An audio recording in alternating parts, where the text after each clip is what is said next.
Hello, my name is Ioana-Roxana Perrier, and it's an honor to contribute to Ioana-Roxana Conference 2025. Today I'm going to focus my presentation on how IPSA and AATC collaboration allowed bridging the academic training with operational simulation. IPSA, Institut Polytechnique des Sciences Avancées, it's an aeronautic and space engineering school in France. It was founded in 1961 and is a leading French engineering school specializing in astronautics, space, aeronautics, and mobilities. Member of the UNIS Education Group since 1999, the school will continue growing up until opening in 2007 a second campus in Toulouse. In 2011, the French Engineering Qualification Commission grants IPSA to deliver engineering degrees. Until that time, IPSA was delivering only experts degrees. As the aeronautics and space fields are very successful, engineers and technicians in these fields are still needed, and the third campus is opened in 2025. With 3 campuses in Paris, Toulouse, and Lyon, IPSA offers a 5-year engineering program, a 3-year Bachelor in Aeronautics, and Master of Science and MBA programs. It has strong ties with aerospace industries and international partners, as you can see, more than 120 university partners. Access to cutting-edge facilities as with tunnels, flight simulators, and 3D printing labs. It has also a very active student life, as it has more than 90 students' associations. The students' associations are part of them very technical associations like rocket building associations, but not only. A part of them are born in academic projects. You can see here 3 examples. The IPSA Aura project that was developed by students in their first engineering year. An uncrewed greenhouse unit for moon missions. Space experiments like IPSA MEAS or Space Spinner that were built as an answer to student projects that were launched by the French space agency CNES. You can have here so IPSA Me, that's a cube-shaped robot for space extravehicular activities, or a Tor-shaped space station that by spinning will simulate a third of the gravity.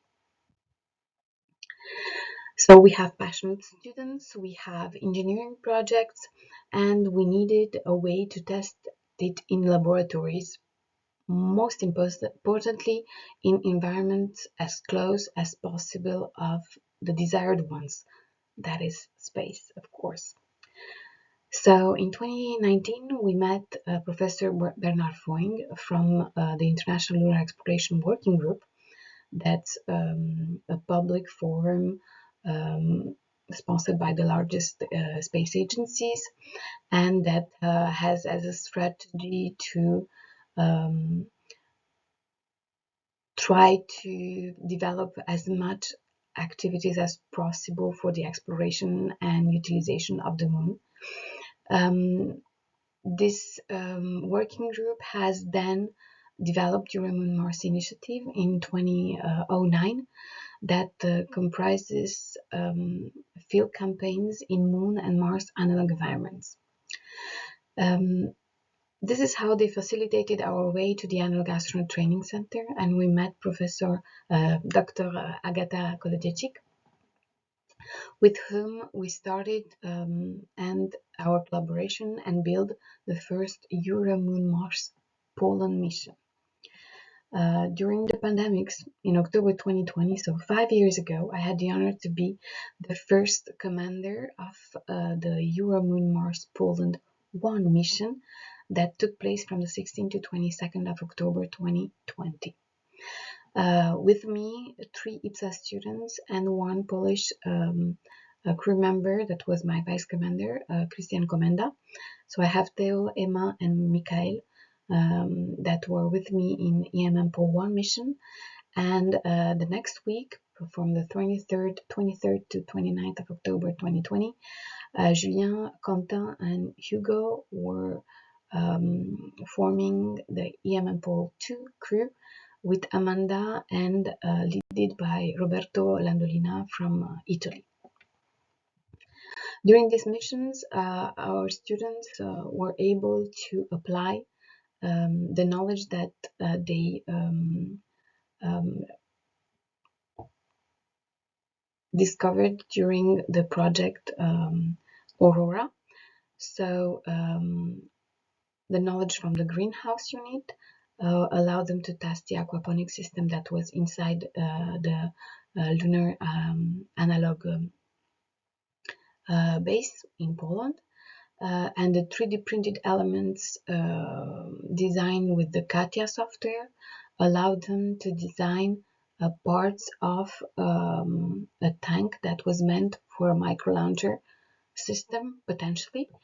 So after these two experiments were built, the Mission Control Center asked the crew to simulate a power failure. The main mission was to save the plants. So they transferred from the plants from the aquaponic system to a non-circulating hydroponic system and control the parameters of the plant in order to ensure that they will survive. It was a success. And in parallel to this, as we were in pandemics and we have low budget in absolutely everything as resources, we have a crew member that was Michael Klein, who was supported by ZPAC, environmental friendly company from France. And he challenged the crew to use items like gloves, wet towels, and garbage bags that were decomposing after utilization, after the use. So he built a compost out of this, enriched with these elements. He tested the pH and the temperature, and he concluded that while being in a simulation of the virus inside the base, as the pandemics outside the base, we increased the use of these items by 1.8 times. But this process has to be repeated in order to conclude more permanently. 2021 allowed us to reproduce these experiments during other EMMPOL missions like MPOL 3 in April 2021 that allowed 4 other IPSA students to join the mission. Then we collaborated with the mission 4, 5, and in August 2021, 2 other students joined the Euromoon Mars Poland 6 mission. They continued to improve the experiments that were in the base and also monitor gases like oxygen concentration in the closed environment with the 6 crew membered or 5 crew membered members inside the Analog Astronaut Training Center facility. EMMPOL 7 and 9 allowed 3 other students to join the missions and become analog astronauts. This time they monitored also, as the other missions, the CO2 concentration in the closed environment, but also continued the studies on the plants, this time simulating with RPM machines the growth of the plants in low gravity. This missions produced data that were then traded and reported during conferences and scientific papers. The first that acknowledged our mission was the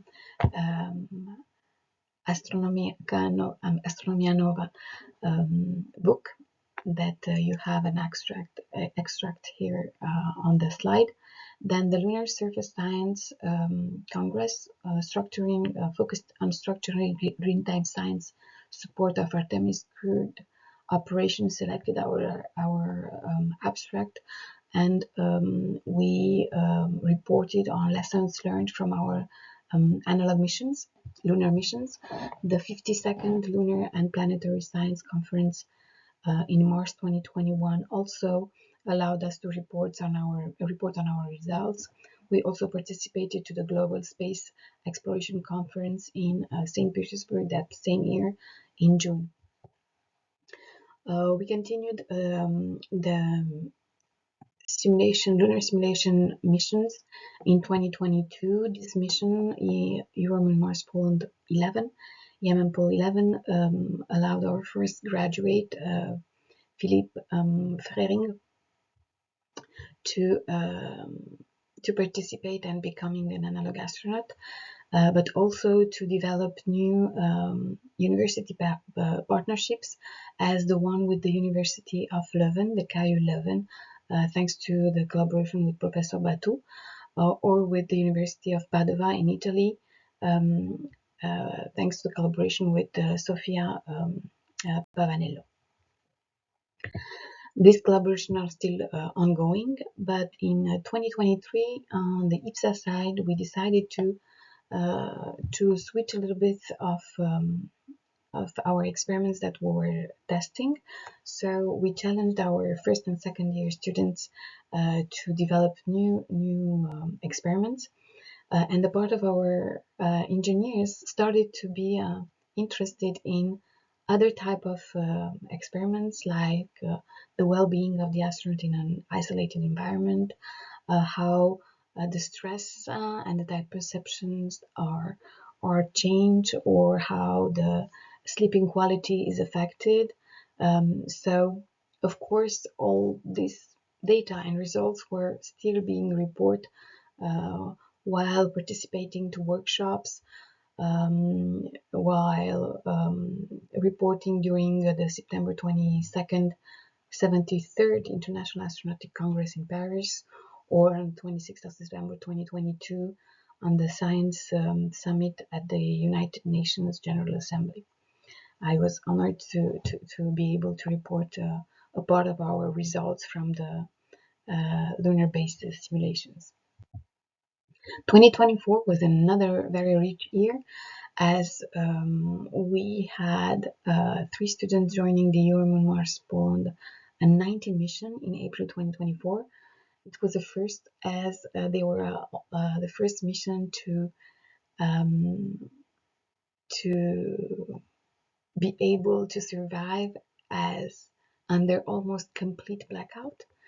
Then Cassandra was the first female in a solo mission in July 2021, and the first and the commander of the first 100% female mission at the Analog Astronaut Training Center. That was also that happened also during the first internship of an IPSA student in Poland at the Analog Astronaut Training Center, of course. The first we're continuing during the 2024 year, as myself and Jad Ambelediev, who's another IPSA student, were invited to participate to the first worldwide lunar colony simulation. 30 crew members from 12 different countries during 1 week, closed in an isolated environment. It was a real challenge, and you have a picture here from an extravehicular activity with a Greek astronaut, analog astronaut, testing an instrument deployment. So this happened in September 2024, and 1 month later, our students participated to the EMM-POL mission, or our normal IPSA projects, reported during the International Astronautical Congress in Milano, Italy. On the right side, you have Maya Nguyen-Bousso, who's reporting from her experiments on recovering thermic energy and transforming it in electrical energy during the Imampolis 17 mission that happened earlier, so in April 2023. 2025 has news, of course. First 100% IPSA mission for students that participated to the Apogee 1 mission. Girisha, Jad, Ethan, and Mylis tested different ways of producing electricity from mechanical energy produced by the analog astronaut. You have here the example of insoles with piezoelectric sensors. So that's the mission step up. So you put these insoles inside your sports shoes and you're doing treadmill or bike or just walking in the analog base. You have the 3D modeling of Dynamobile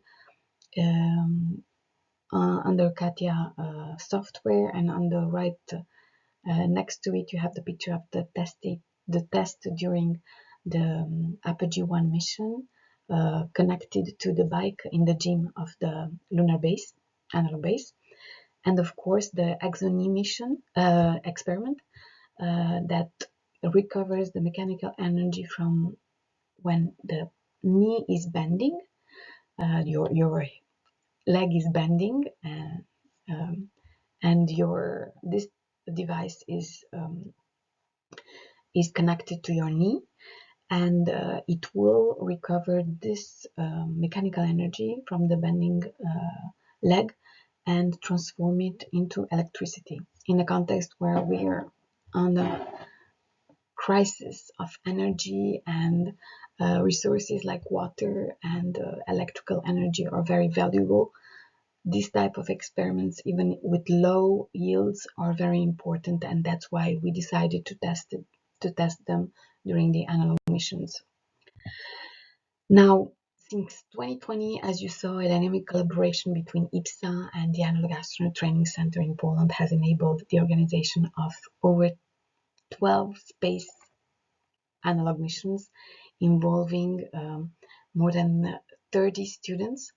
This was facilitated, as earlier said, by the Euromoon-Mars working group.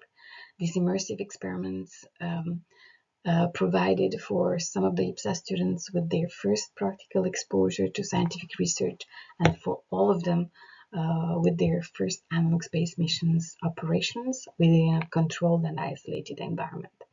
These missions emphasized hands-on learning and multidisciplinary teamwork, allowing participants to take roles as leaders, scientists, or engineers. The experiments conducted during these missions covered a wide range of innovative topics. As I said earlier, each project was designed to simulate challenges in human space exploration and promote project-based learning. The collaboration not only fosters technical and scientific skills, but also cultivated adaptability, problem solving, and resilience, key attributes for future space professionals.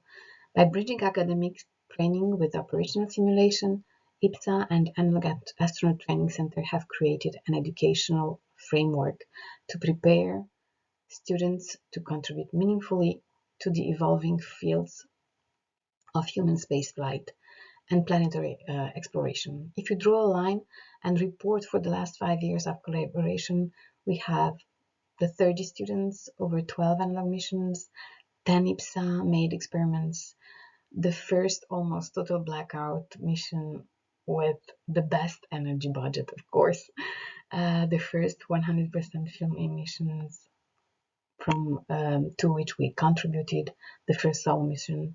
We contributed to the first colony simulation, lunar colony simulation, to a lot of scientific papers, and over 30 outreach events. So we will continue bridging the academic training with operational simulations.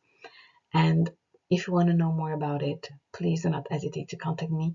I would like to thank you, Analog Astronaut Training Center, Euromoon-Mars, all our partners from the last 5 years, and you for your attention. Thank you and enjoy the Congress. Bye.